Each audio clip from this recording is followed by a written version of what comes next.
जय संविधान, जय भीम, महात्मा गांधी की जय। दी पब्लिक इंडिया में आपका हार्दिक स्वागत है। आइए अनुराग ठाकुर, मैं आपको राहुल गांधी की जाति बताता हूं। आप बहुत इंटरेस्टेड हैं राहुल गांधी की जात पूछने में और जानने में, और भारतीय जनता पार्टी जितना ज्यादा राहुल गांधी को बदनाम करने का और उसका मजाक उड़ाने के लिए सारे प्रयास कर रही है, अनुराग ठाकुर जी, ये आप पर उल्टा पड़ रहा है। वित्त मंत्री निर्मला सीतारमण जी, जिस प्रकार से आप अपने सिर पे हाथ रख के बैठी थी संसद के अंदर जब राहुल गांधी बोल रहे थे, और जिस प्रकार से आप हंस रही थी, आपकी बुद्धि पर और आपके ज्ञान पर मैं क्या कहूं, मैं इससे आगे नहीं कहूंगा।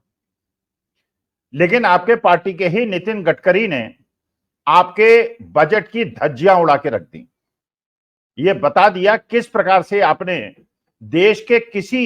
अंग को नहीं छोड़ा है उसका आर्थिक शोषण करने के लिए, कुछ पूंजीपतियों के हाथ देश को बेचने के लिए। अनुराग ठाकुर जी और आपके ही हिमाचल प्रदेश की कंगना रनौत जी, जिस प्रकार की बातें आप लोग 3 दिन से कर रहे हैं राहुल गांधी के खिलाफ, आइए मैं उनकी जात बताता हूं। राहुल गांधी की जात क्या है? महाभारत में कौरव और पांडव दोनों हिंदू थे, दोनों एक ही जाति से आते थे। लेकिन एक कौरव पक्ष था जो अधर्म के साथ खड़ा था, जो असत्य के साथ खड़ा था, और एक पांडव पक्ष था जो धर्म के साथ खड़ा था और सत्य के साथ खड़ा था। भगवान श्री कृष्ण जब सारे महारथी महाभारत में युधिष्ठिर ने जब द्रौपदी को हार गया था, सिर झुका के बैठे हुए थे, भगवान श्री कृष्ण ने एक महिला की लज्जा बचाने के लिए, लाज बचाने के लिए धर्म और अधर्म के बीच का युद्ध कराया था। एक ही धर्म के लोग थे, एक ही जात के लोग थे। अभिमन्यु उसी जात का था जिसका दुर्योधन और दुशासन था। लेकिन आज दुर्योधन दुशासन को हम दूसरी तरह से याद करते हैं, और हम युधिष्ठिर को, भीम को और अर्जुन को दूसरी तरह से याद करते हैं। और भगवान श्री कृष्ण तो कृष्ण है ही, वो तो परमेश्वर हैं। धर्म और जाति की बात पूछने वाले अनुराग ठाकुर, जाति केवल 2 हैं समाज के अंदर और देश के अंदर और विश्व के अंदर। जो असलियत है, असलियत यह है कि समाज के अंदर 2 जातियां हैं, एक अमीर जाति और एक गरीब जाति। कुछ लोग समाज के ऐसे हैं जो गरीब लोगों के साथ खड़े हैं, कुछ लोग समाज के अंदर हैं जो अमीरों के साथ खड़े हैं। महात्मा गांधी किस धर्म के थे, किस जाति के थे, इससे कोई लेना देना नहीं। लेकिन महात्मा गांधी देश के पिछड़े कुचले, दबे, सताए गए लोगों के साथ थे। उस जमाने में उन्होंने अलख जगाई थी, जबकि छूत अछूत की भावना बहुत तेज थी, लेकिन महात्मा गांधी ने एक समाज सुधारक के रूप में उसमें अपना योगदान दिया। बाबा साहब भीमराव अम्बेडकर, कोई अंतर नहीं पड़ता किस धर्म और जात के हों, लेकिन इस देश के अंदर जो छुआछूत की भावना थी, जिस प्रकार उनके बचपन में, उनके जीवन में उनको प्रताड़ना झेलनी पड़ी थी, जब उनको क्लास के बाहर बिठाया जाता था, जब उनको पानी पीने का नहीं दिया जाता था, कुएं से और तालाब से पानी नहीं निकलने दिया जाता था, उस समय बाबा साहब भीमराव अम्बेडकर ने महात्मा गांधी की तरह देश के लिए समाज सुधारक का काम किया था। डॉक्टर राममनोहर लोहिया, जो समाजवाद के प्रेरणा स्रोत हैं, उनकी धर्म जाति से कोई लेना देना नहीं, किस धर्म के थे, किस जात के थे। लेकिन ये वही डॉक्टर राममनोहर लोहिया थे जिन्होंने नारा दिया था, जो आज सभी राजनेता कह रहे हैं, जितनी जिसकी भागीदारी उसकी उतनी हिस्सेदारी। भारतवर्ष के अंदर जैसे गरीब और अमीर के बीच में, 2 जातियों के बीच में देश को इस प्रकार से इसका शोषण हुआ है, जो लोग इस शोषण के खिलाफ खड़े हैं वो पांडव पक्ष हैं, और जो लोग अमीरों और पूंजीपतियों के साथ खड़े हैं, जो 5,000 करोड़ की शादियों को अटेंड करते हैं, एंजॉय करते हैं, वो कौरवों के साथ खड़े हैं। राहुल गांधी के पिता कौन थे, माता कौन हैं, उनके नाना कौन थे, नानी कौन थी, उनके बाबा कौन थे, इससे मतलब नहीं है। मतलब इस बात से है कि राहुल गांधी उन उपेक्षित लोगों के साथ खड़े हैं, उन सताए गए लोगों के साथ खड़े हैं जिनके साथ कोई नहीं खड़ा है। जब एक कौरव पक्ष के लोग बड़े बड़े पूंजीपतियों के हेलीकॉप्टर में घूमते हैं, उनके हवाई जहाज में घूमते हैं, 8,000 करोड़ के हवाई जहाज में, विश्व के सबसे महंगे हवाई जहाज में घूमते हैं, 12 करोड़ की कार में घूमते हैं, विदेश भ्रमण में उन्हें सबसे ज्यादा आनंद आता है, दूसरे देश के राष्ट्रपति की पत्नी को 7.5 कैरेट का हीरा भेंट कर देते हैं, और दुष्ट सीमावर्ती इलाकों के कार्यक्रम में बिना बुलाए चले जाते हैं और बिरयानी खाते हैं।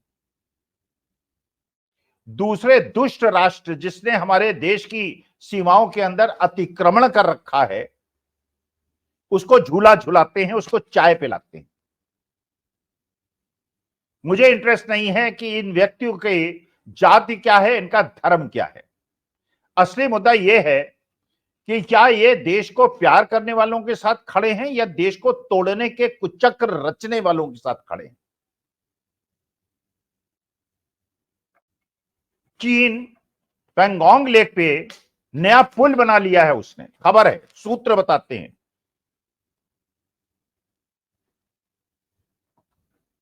सैटेलाइट पिक्चर्स बताती हैं।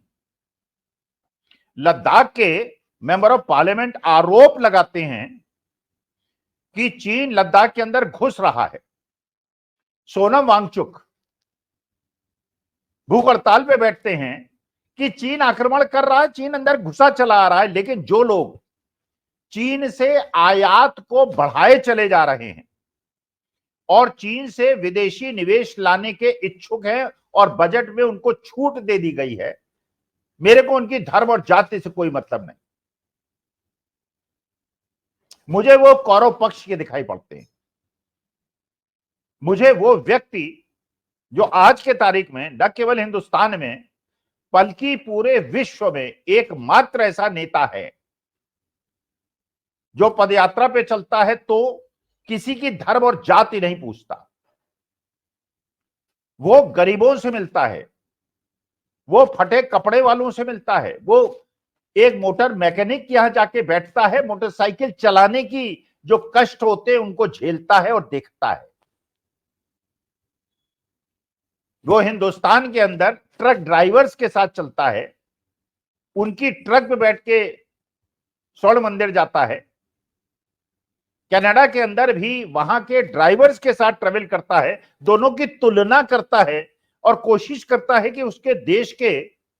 ट्रक ड्राइवर्स को सुविधा मिले, और सरकार को बाध्य करता है कि भारतवर्ष के ट्रकों में ड्राइवर्स के लिए जो केबिन है उसको एयर कंडीशनड किया जाए, और सरकार इसके लिए बाध्य होती है। मुझे उसकी धर्म और जाति से कोई मतलब नहीं, लेकिन वो इंसान है। जो लोग लिंचिंग से खुश होते हैं, जो लोग धर्म संसद के अंदर उत्तेजना फैलाने वाले नारों से खुश होते हैं, जो अनुराग गोली मारो ठाकुर के उस स्टेटमेंट से खुश होते हैं जिसमें वो इसलिए जाति और जानना चाहता है जिसको उसको अपमानित किया जा सके, जैसे बाबा साहब भीमराव अंबेडकर को अपमानित किया गया और बहुत सारे चिंतक और समाज सुधारकों के साथ ऐसा हुआ। अब भारतीय जनता पार्टी का जो विंग है वो कोशिश कर रहा है जातीय जनगणना से राहुल गांधी की जाति को कनेक्ट करने का, कि जब सबसे जाति पूछेंगे तो राहुल गांधी को जाति बनाने में क्या परेशानी। जातीय जनगणना देश के लिए इसलिए आवश्यक है, खड़गे साहब ने कहा मुझे नहीं पता मेरे जाति के लोग हिंदुस्तान में कितने हैं, ओबीसी को नहीं पता उनके कितने लोग ओबीसी जात में हैं, ये नहीं पता कि उच्च वर्ण के लिए, जिसे आप उच्च वर्ण कहते हैं, जिसे आप सवर्ण कहते हैं, वो कितने हैं। जब बिहार के अंदर जातीय जनगणना हुई जो नीतीश कुमार ने की, तो क्योंकि उस समय वो अच्छी संगति में थे, अब उसके बारे में बात नहीं करते, तो पता चला कि सवर्ण जाति उच्च जाति केवल 10% है, सो कॉल्ड उच्च जाति। और जितने भी यूनिवर्सिटीज में आप देखेंगे, जुडिशरी में देखेंगे, जर्नलिज्म में देखेंगे, प्रोफेसरी कहीं एकेडमिक्स में देखेंगे, आप देखेंगे कि उनका ही आधिपत्य है। आप किसी भी बोर्ड में चले जाएंगे, यूजीसी में चले जाएंगे, आप यूपीएससी में चले जाएंगे, किसी भी स्टेट पब्लिशर्स कमीशन में चले जाएंगे, आपको मेजॉरिटी एक उस सेगमेंट की मिलेगी जो 10% है। तो यह बात क्या उचित नहीं है कि देश को यह पता चले कि कितनी जाति का रिप्रेजेंटेशन है और कितना उनका रिप्रेजेंटेशन बाकी नौकरियों में है और बाकी जगहों पर है। तो जो डॉक्टर राम मनोहर लोहिया ने कहा था आज से 50-60 साल पहले, जितनी जितनी भागीदारी उसकी उतनी हिस्सेदारी, इसमें आपको परेशानी क्या है? जातीय जनगणना कराने में आपको परेशानी क्या है? हां, राहुल गांधी के बराबर एक हिंदुस्तान का नेता आज के तारीख में बता दीजिए, जब उसको सताने के लिए सुल्तानपुर कोर्ट के अंदर मानहानि का केस किया जाता है, पूरे हिंदुस्तान में केस किया जाता है, जब उसे परेशान जिससे किया जा सके, वो एक मोची के यहां जाके बैठ जाता है, जूता सिलना सीखता है, उसे ठंडा पिलाता है, बाकी लोगों को ठंडा पिलाता है, और ये गरीब वर्ग को एक सांत्वना देता है कि मेरी सरकार बनी, हमारी सरकार बनी तो हम आपको अधिकार दिला के रहेंगे और आपको ये हाथ से जूता गांठने की आवश्यकता नहीं होगी। और अगले दिन वहां पे एक ऑटोमेटिक जूता सिलने की मशीन उसको भिजवा देता है। ये वो व्यक्ति है जिसके जाति और धर्म को जानने की आवश्यकता नहीं है कि जब उसके घर में हरियाणा के किसान आते हैं और एक महिला को देखता है, जब वो हरियाणा में जाता है और धान रुपाई करता है, एक महिला की आंखें वो देख नहीं पा रही है ठीक से, तो लोग बताती हैं, वहां की महिलाएं बताती हैं इसको कैटरैक्ट है। अगले दिन उसको सूचना मिलती है, फोन करता है और उसके बाद उसका इलाज कराता है और इलाज खुद वहन करता है। इसकी जाति और धर्म की जानने की आवश्यकता जिसको हो उसको हो। निर्भया का केस हुआ था, कैंडल मार्च हुए थे रामलीला ग्राउंड पे और जंतर मंतर में बड़े बड़े जुलूस निकाले गए थे,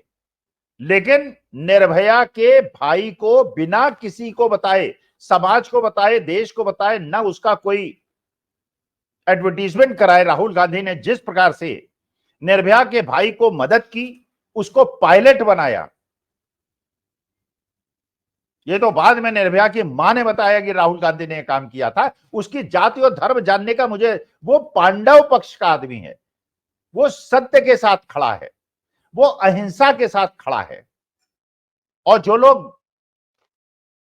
उड़ीसा के अंदर स्टेन्स के परिवार को जिंदा जलाने वालों के साथ खड़े हैं और उनको मुख्यमंत्री बना देते हैं, जो लिंचिंग में खुश होते हैं, जो हिंदू मुसलमान कराने में खुश होते हैं, मैं उनको मानता हूं कि वो कौरव पक्ष है, उनकी धर्म जाति से मुझे कोई मतलब नहीं। रामायण के अंदर अगर जाति की बात की जाए तो रावण ब्राह्मण था, राम क्षत्रिय थे, लेकिन हम लोग रावण को हर साल जलाते हैं और राम की पूजा करते हैं, क्योंकि राम सत्य के साथ खड़े थे, राम असत्य के विरोध में खड़े थे, वो नारी के शील का हनन करने वाले, उसका अपहरण करने वाले के खिलाफ खड़े थे। और रावण ने क्योंकि ये किया था, जबकि वो शास्त्रों का ज्ञाता था और भगवान शिव का भक्त था, हम उसे हर साल जलाते हैं। तो हमें यह देखना है कि देश की एकता अखंडता के लिए, देश की मजबूती के लिए जिन लोगों को हजारों साल से उपेक्षित रखा गया है, कमजोर किया गया है, जिन्हें घोड़ी पे नहीं चढ़ने दिया गया है, जिन्हें मूछें नहीं ऐंठने दी गई है, जिनको साथ बिठा के खाना नहीं खिलाया गया है, उनको अधिकार मिले। और इसमें, इस संघर्ष में, भारतवर्ष में जो ये छुआछूत की भावना है और ऊंच नीच की भावना है, इसको खत्म करने के लिए जो लोग इसमें संघर्ष कर रहे हैं, राहुल गांधी के साथ हैं, उनकी भी धर्म और जाति जानने का मुझे कोई शौक नहीं है। और जो इसका विरोध कर रहे हैं, उनकी भी जाति और धर्म जानने का मुझे कोई, चाहे वो हिंदू हो, मुसलमान हो, सिख, ईसाई हो, किसी धर्म और जाति के हो, लेकिन क्या आप धर्म के साथ खड़े हैं? अगर आप धर्म के साथ खड़े हैं तो आप पांडव पक्ष हैं, अगर आप अधर्म के साथ खड़े हैं तो कौरव पक्ष हैं, आप दुशासन और दुर्योधन हैं, वरना आप भगवान श्री कृष्ण के साथ हैं। भगवान श्री कृष्ण ने और भगवान श्री राम ने, दोनों ने धर्म की रक्षा करने के लिए और स्त्री के शील की रक्षा करने के लिए महाभारत और रामायण के युद्ध हुए। तो आज के तारीख में जो देश की महिलाओं के साथ खड़े हैं, देश की बेटियों के साथ खड़े हैं, जिनके साथ बड़े बड़े राजनीतिज्ञ और पैसे और ताकत वाले माफिया जिस प्रकार का अत्याचार करते हैं, बिना डरे उनके साथ जो खड़े हैं